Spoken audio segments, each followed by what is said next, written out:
Assalamualaikum warahmatullahi wabarakatuh. My name is Eimir bin Muhammad Rosli, metro number 1815369, and today I will explain to you about the overview of ocean.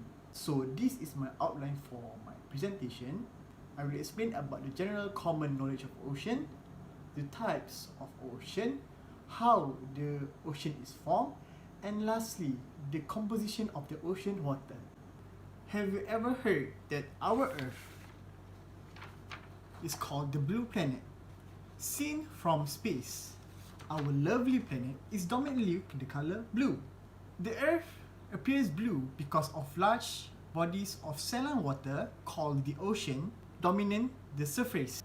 Ocean covers approximately 70.8% or 361 million square kilometers in its surfaces, with a volume about 1,370 million cubic kilometer.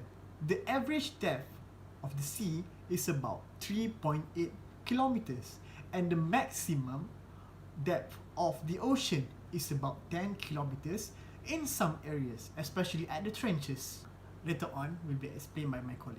The ocean is about 97% of our planet's available water. The other 3% is found in the atmosphere, the Earth's terrestrial surfaces, and also on the Earth's lithosphere that stores in different forms and storage. Without all of the water, our world would be different. The ocean are important to us, to Earth. They help determine the makeup of the air, especially oxygen.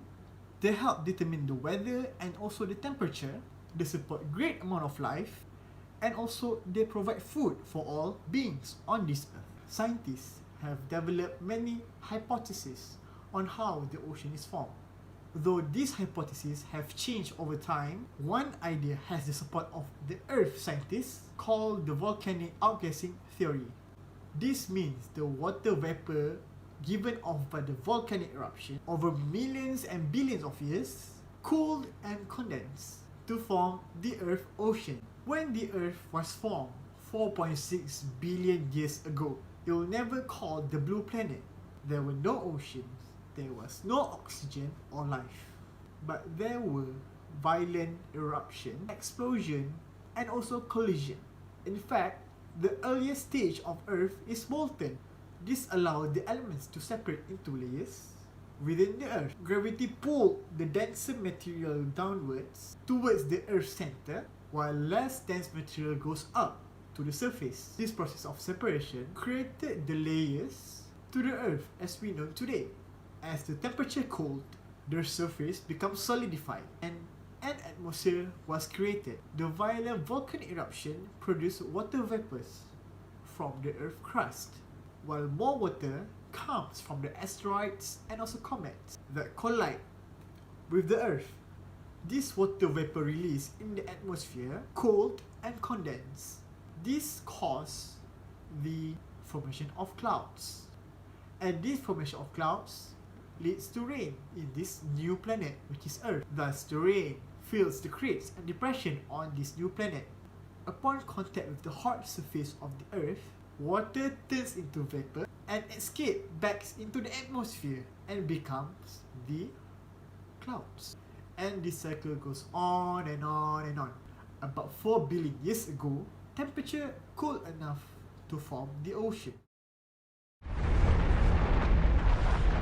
But 4.5 billion years ago, when our planet was born, it was just a molten inferno. There was no place for any liquid water at all.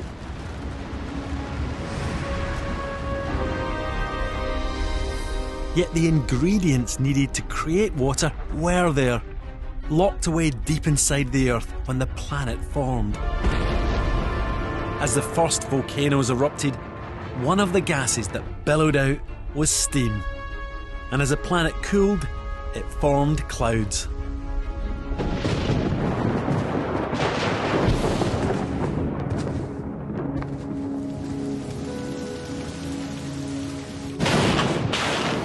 It rained for thousands of years. As the first rivers formed, they began to fill up the lower lying areas on our young planet, possibly creating the first oceans. But it's reckoned that even this relentless downpour only delivered around half the water that makes up our oceans today. The rest came from outer space. This is a comet, filmed in 2005. It's about 4 miles across, and like all comets, it's made of rock and water in the form of ice. To discover just how much water comets contain, scientists deliberately crashed a space probe straight into it.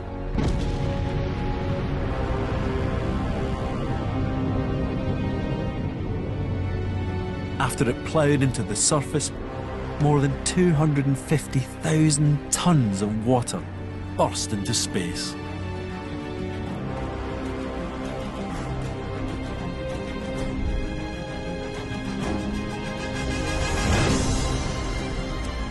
In Earth's formative years, it was hit by thousands of comets like this.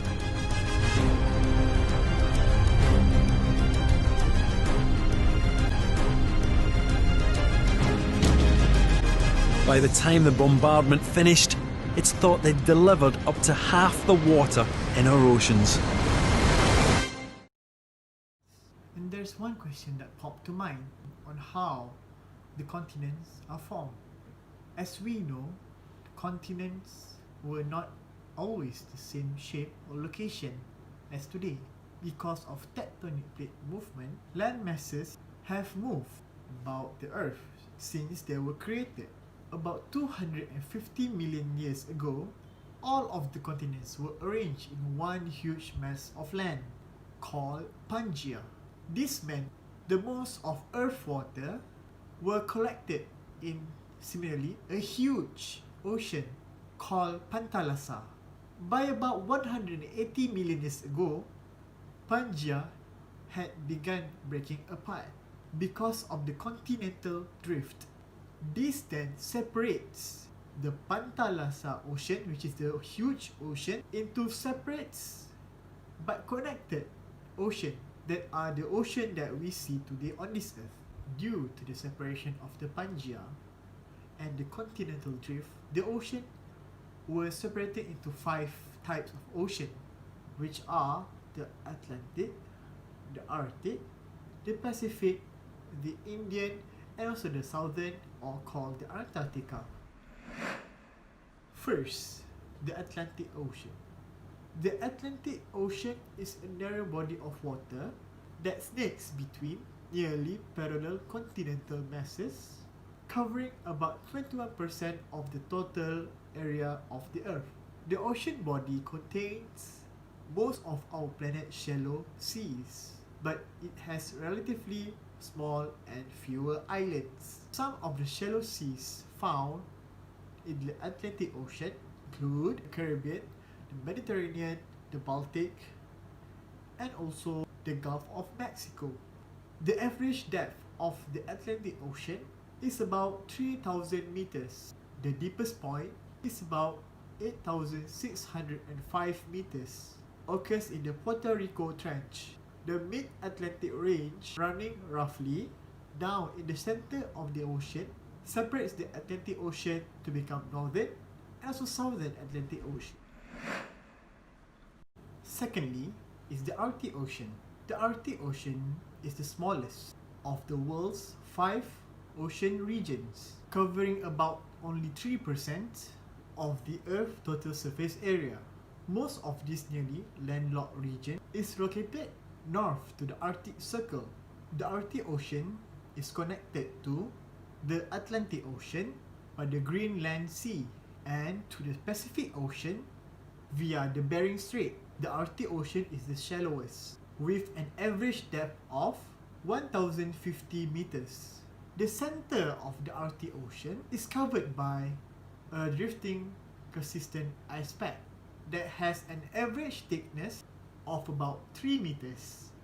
During the winter months, the sea ice covers much of the Arctic Ocean, and when the temperature is higher, in the summer months, cause the iceberg to shrink in extent about 50%.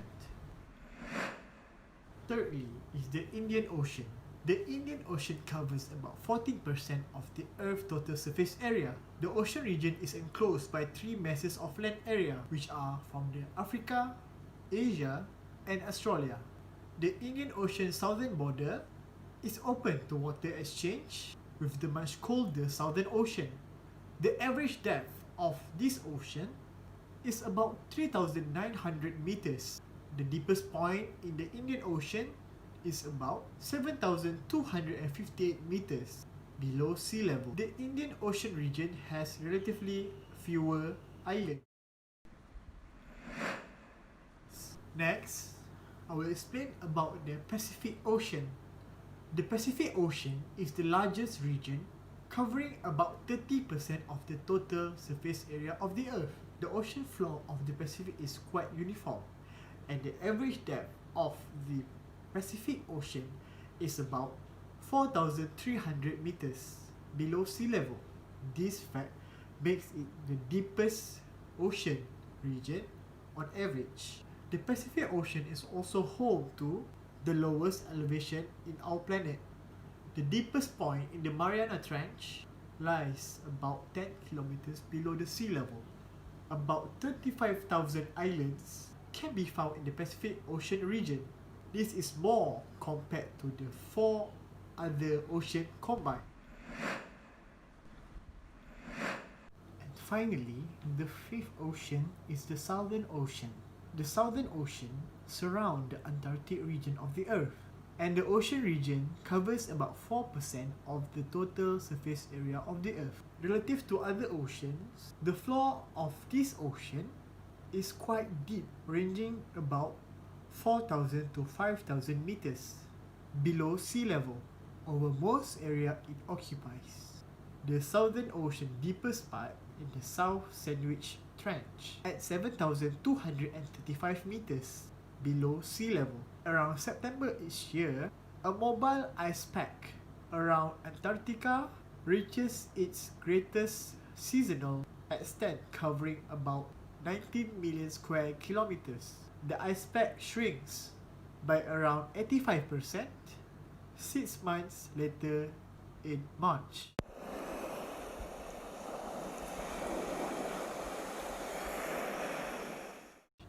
Next, I will explain to you the composition of the ocean water.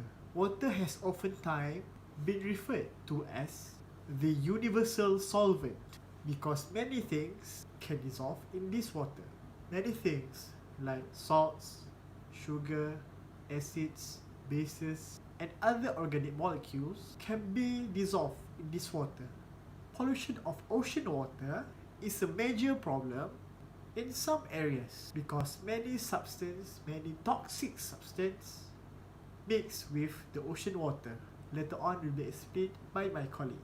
The ocean water is composed of many substances, majorly the chloride, the sodium, the magnesium, and also the calcium, and also contains other organic molecules. Perhaps the most important substance dissolved in the ocean water is salt.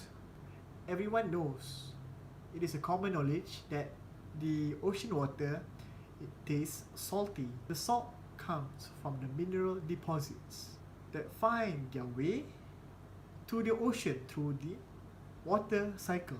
Salt comprises about 3.5% of the mass of the ocean water. Depending on the specific location, the salt content or salinity can vary. Where ocean water mixed with fresh water, like at the mouth of the river, the salinity of the ocean water becomes lower.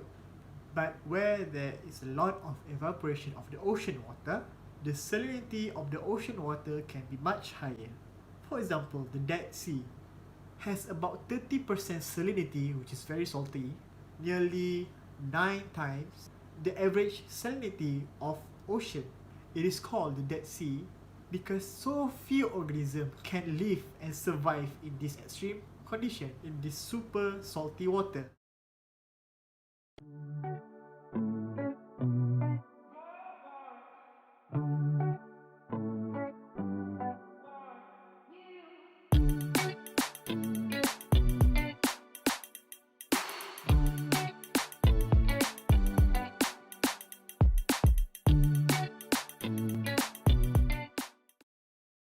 the density, which is mass per volume, of seawater is greater than the fresh water because, like I said, it has many substance, dissolved substance within the ocean water. When water is more dense, it sinks down to the bottom. Surface water are usually lower in density and less saline. Temperature also affects density of the ocean water. Warm water is less dense and colder water are more dense. The difference in the densities create movement of water or deep ocean currents that transport water from the surface to greater depths.